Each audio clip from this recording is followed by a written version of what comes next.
Good morning. Can you guys hear me okay? Yes. Good, good. I'm Steve Williams. I'm a DFW NORML. I want to make a few statements to you, and then we have a few people that would like to say some things to you as well. Thanks for coming out on this cold morning. It's pretty nippy out there. Medical use of cannabis is now legal in 29 states, the District of Columbia and the U.S. territories of Guam and Puerto Rico. The adult use of marijuana is legal in 9 states now. Well, by the end of the week, it'll be 9 states. Currently, Alaska, California, Colorado, Maine, Washington, Nevada, Oregon, Washington State, and D.C. are legal for adult use. By the end of the week, Vermont will be as well. So the majority of Americans live somewhere near medical use is authorized. Since 2014, members of Congress have passed annual spending bills that have included a provision protecting those who engage in the state-sanctioned dispensing and use of medical cannabis from undue prosecution by the Department of Justice. This amendment, known as the Rohrabacher-Blumenauer Amendment, maintains that federal funds can't be used to prevent states from, quote, implementing their own state laws that authorize the use, distribution, possession, or cultivation of medical marijuana. In 2015, Texas joined that growing number of states with medical marijuana laws with the passage of the Texas Compassionate Use Act. It was then signed into law by Governor Abbott. This law allows Texas patients suffering from intractable epilepsy and intractable epilepsy only, and upon a doctor's advice and recommendation, to be allowed to purchase low THC cannabis from a state licensed dispensary. On January 14th, 2018, January 4th, 9 days ago, U.S. Attorney General Jeff Sessions announced that the Department of Justice has rescinded the Obama-era 2013 Department of Justice guideline known as the Cole Memorandum.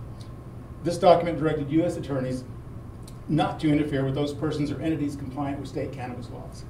It's now time for the congressional representatives in these districts to step up and defend the rights of their constituents, many who rely on these policies for their health and welfare.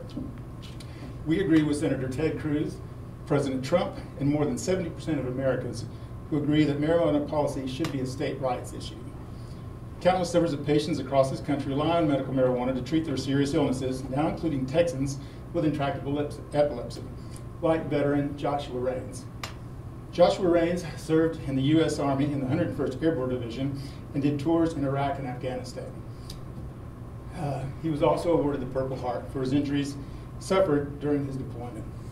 He is a disabled veteran with service-directed PTSD, and he has epilepsy, intractable epilepsy, which is the only kind that's covered in Texas at this point. Josh was now fighting for other veterans and patients. He's producing and distributing videos advocating for medical cannabis. Please welcome Joshua Raines. Steve. My name is Joshua Raines. I served in the 101st Airborne Division at Fort Campbell, Kentucky, and yes, I do advocate for medical cannabis. I would like to start by telling you a little bit about myself. When I served, I did a combat tour in Afghanistan. And at that point in time, I went through an explosion that eventually the traumatic brain injury from turned into seizures. I went the legitimate route when we first came out of the Army, and I took all the medications that were given to me that were prescribed by the VA, which were over 11 different kinds. They turned me into, if not a vegetable state, a almost verbally abusive monster, I would say. I would beg my wife to honestly leave me in particular and take the kids, because that's how much I loved and cared about them, and it wasn't fair to any of them that they had to live that kind of life with an individual that was a monster, essentially, and that was trying to help himself but couldn't. So my friend recommended cannabis to me, and it was a joke, honestly. It was kind of sarcasm, and honestly, I just gave it a shot anyway because I had nothing to lose. And so I realized that I could be in public in a giant crowd setting like a mall when it comes to when I was on cannabis, and that's an area that I don't like being. That's an area that I don't like being in crowds like that. I didn't like it, but I was able to be that, and that was something that I really thought about and extended when it came to my choices of using cannabis. Because of CBD oil and the cannabis I use, my seizures were at 30 and 40 a month, and now they're down to about 10 to 20 a year. I'm living proof that it works for anxiety, appetite, PTSD, seizures, traumatic brain injury, because I use it for all of those above. when I use this, I don't get high. And a lot of people don't understand that when I say that. And I don't mean anything by anything, but I just don't. It makes me normal. And I don't apologize for that. The actions with Jeff Sessions have really struck a chord with me in particular when it comes to the veterans, children with autism, cancer patients, things of that sort, where actual medical research and studies, clinical studies have been done to show that this plant helps people and not hurts them, and yet he refuses to even give me one statement, one study, one scenario of how marijuana is bad for you, when I can give him thousands of studies of how it's good. It is a fight. It is one of the most organized criminal fights on the American people that you can possibly imagine. And they're using militarized tactics and militarized gear that I used on deployment against American citizens for an organically growing plant. And it needs to stop. I'll use the last bit of my time to talk to Attorney General Jeff Sessions directly, if I may. You, not very long ago, sir, made a mockery of a woman who simply asked you about medical marijuana. And I find that funny that you quoted the National Academy of Sciences when you said that they implied that marijuana is bad for you as a substance. When she said she disagreed with that comment, your reply was to mock her and imply that she doesn't know more than a doctor does. And you asked her if she was a doctor. So I ask you, are you? Because I remember the research that I've done on you, you went to law school, not a medical school. And so I ask you, what research have you done that you can make a mockery of an individual who would use this for medicine to that degree? What research have you done to be able to make some of the comments you make, like good people don't smoke marijuana like myself, like good people don't use marijuana? How do you make those comments without the data and research to back it up? Just not very long ago, the University of Georgia published that just in 2013, hydrocodone, fentanyl, and oxycodone represented a $2 billion industry in just 2013 alone. In the same year, when the states where medical marijuana was legal, for those prescriptions in those states, they dropped by 11%. That's a $220 million reduction in those states from just those pills. And if you really want a fun adventure, look up on the CDC, Attorney General Sessions, of how many people those pills have killed, and then compare that to the CDC number of how many people cannabis has killed, and you tell me, sir, why I'm a bad person for using cannabis that saved my life.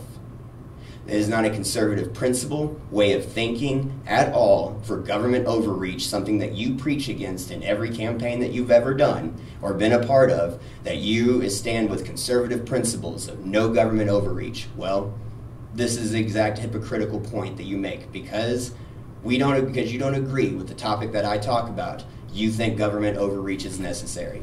I think it's absolutely absurd. I think that if you're going to call yourself a conservative, it's time you start acting like one. I would like to thank you guys for allowing me to be here, and I'm going to introduce, give me 2 seconds please, I'm a little behind on things, my seizures get me all messed up. I would like to introduce Jessica Pallett, a freedom activist from Arlington, Texas. She will not stand by while constitutional rights of Texans are violated. Texans like her are stepping and running for office to replace the current lawmakers that I just described, to create a more American and to create a better America with create a better America with to help people with a failed drug policy. Please welcome Jessica Pallett. Thank you, Joshua. As Steve mentioned, on January 4th, 2018, United States Attorney General Jeff Sessions announced that the Justice Department rescinded the Cole Memorandum, which directed U.S. attorneys to not interfere with those compliant with cannabis state laws. This means that patients in states with medical marijuana programs like Texas are now subject to prosecution under these federal laws. This is why we have to grab our constitutions and remind Attorney General Jeff Sessions about the 10th Amendment, where the powers not delegated to the United States by the Constitution nor prohibited by the state are reserved to the states respectively or to the people. On marijuana policy, Attorney General Sessions is out of step with both President Trump and a strong majority of the American people. First, it's a nonpartisan issue. Republicans and Democrats alike support states' rights.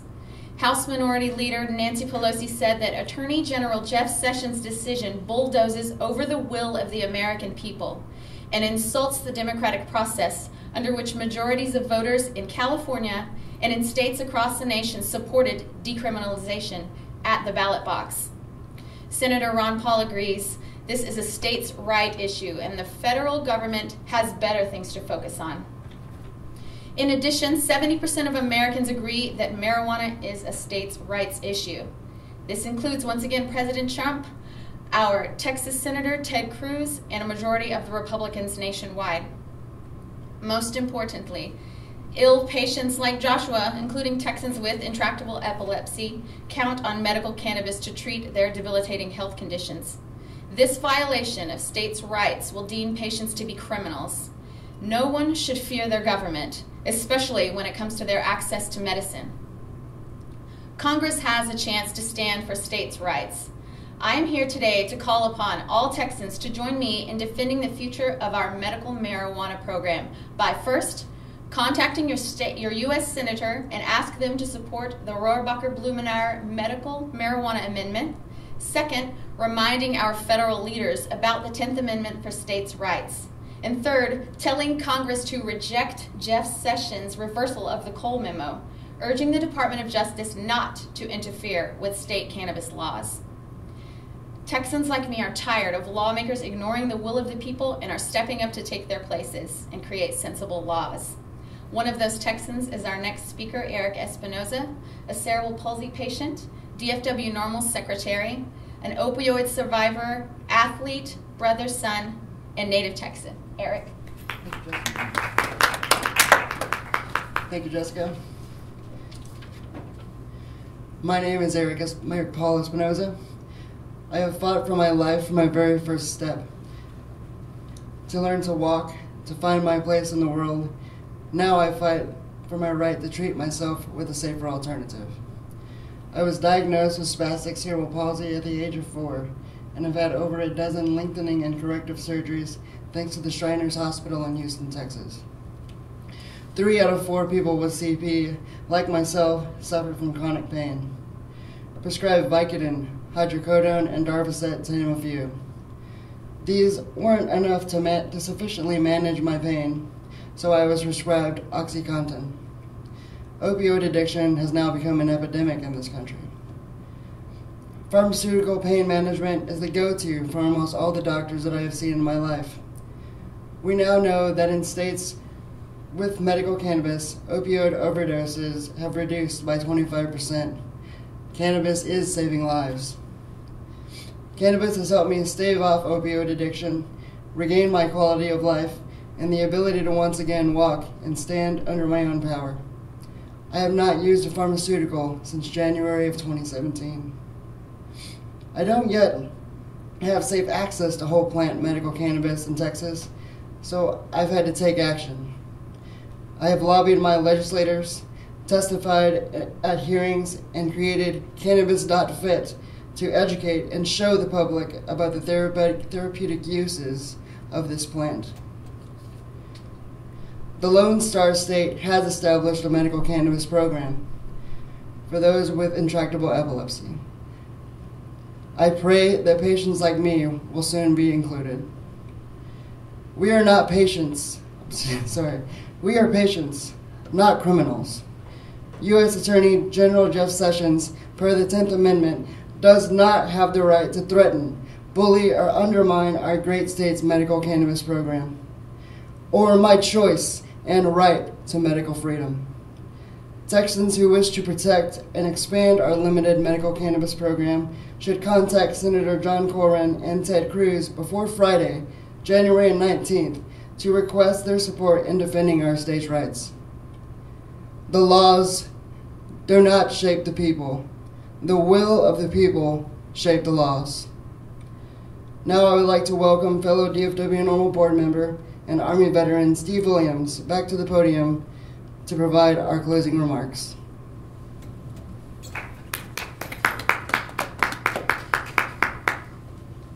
Well, thank you. I'd like to thank our speakers for being here today and for being brave and coming out and talking to us and to talking to everybody here and showing their strength together.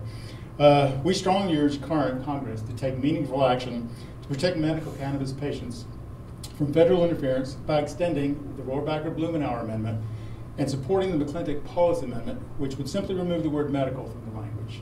The simple action would give breathing room to clarity to state programs like the Texas Compassionate Use Act. The Rohrabacher-Blumenauer amendment is set to expire this Friday, January 19th, as well as the rest of the budget. So we call upon all Texans to take immediate action and visit normal.org/act and click on Tell Congress to reject Jeff Sessions' reversal of the Cole memo, and we'll lead you through the process to do that. Our state programs deserve to be respected. Thank you for your time and attention. All of our speakers, as well as members of DFW NORML, will be here to answer any questions if you have any after this gathering. Thank you very much for your time. Good day.